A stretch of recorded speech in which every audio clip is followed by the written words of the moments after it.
C'est pourquoi l'enfant est une forme assurable. C'est par la foi que nous reconnaissons que l'univers a été formé par la parole de Dieu. Que Dieu lui seul vous bénisse. Verset 6. Or, sans l'enfant, il est possible de lui être agréable. Car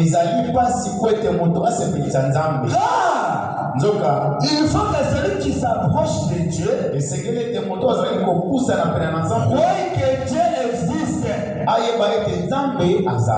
il est le numérateur de ceux qui le cherchent. C'est par la foi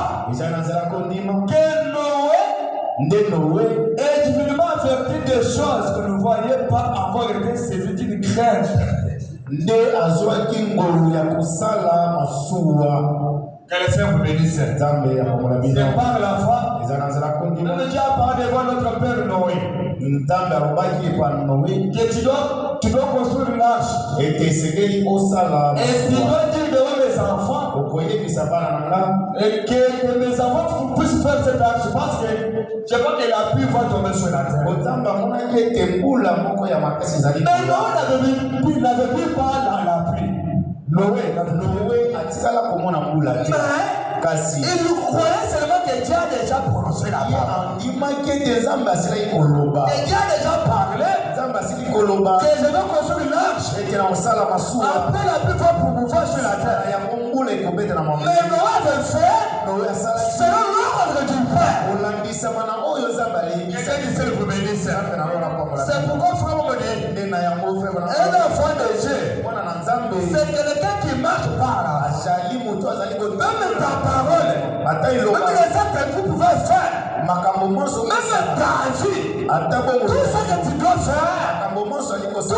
faire, tout ça c'est par la foi. Et pour voir la grandeur de Dieu, et premièrement, il faut croire simplement Dieu et donner ta vie à Dieu. Là vous verrez la gloire de Dieu.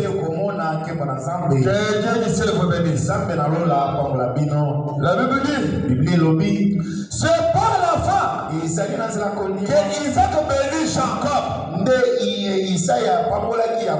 Esau a vu des choses à venir. C'est par la foi que Jacob est mourant et bénit chacun des fils de Joseph. Et qui adorait appuyer sur les extrémités de son bâton. C'est par la foi que Joseph mourra et fut mentionné de la sorte des fils d'Israël qui donna ses ordres au sujet de ses os.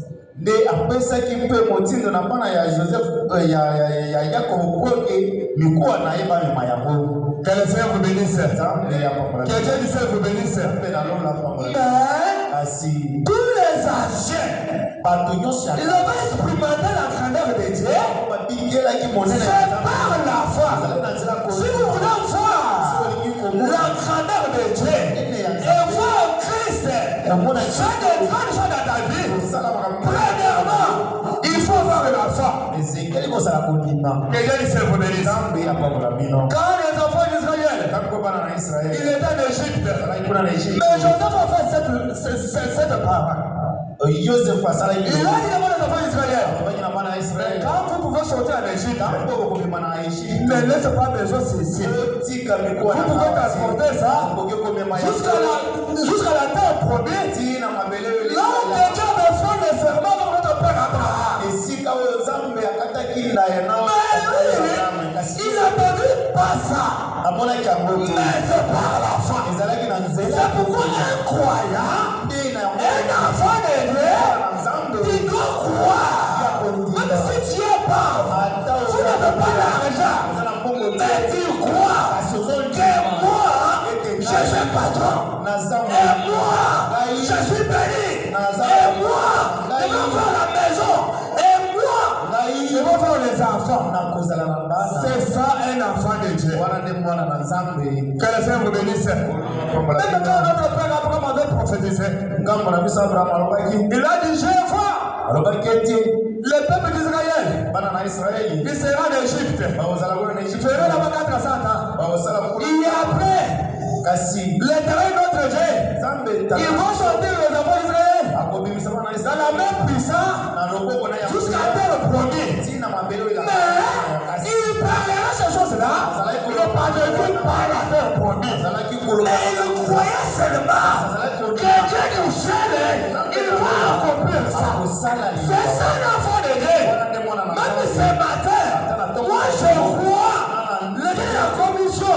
Il est capable d'appeler les gens de faire des grandes choses. Parce que notre Dieu, c'est lui qui fait les choses de manière extraordinaire. Le Dieu du ciel vous bénisse. Que le Seigneur vous bénisse. C'est ça quelque chose qui est un enfant de Dieu. Vous pouvez saisir ça. Je vais le frère Branham. L'enfoi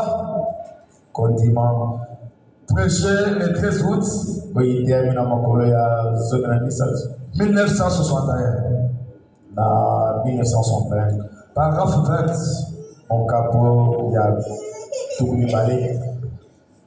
Et 26, 27. Frère Mamadi, vous avez une seule chose à faire pour être juste. C'est d'avoir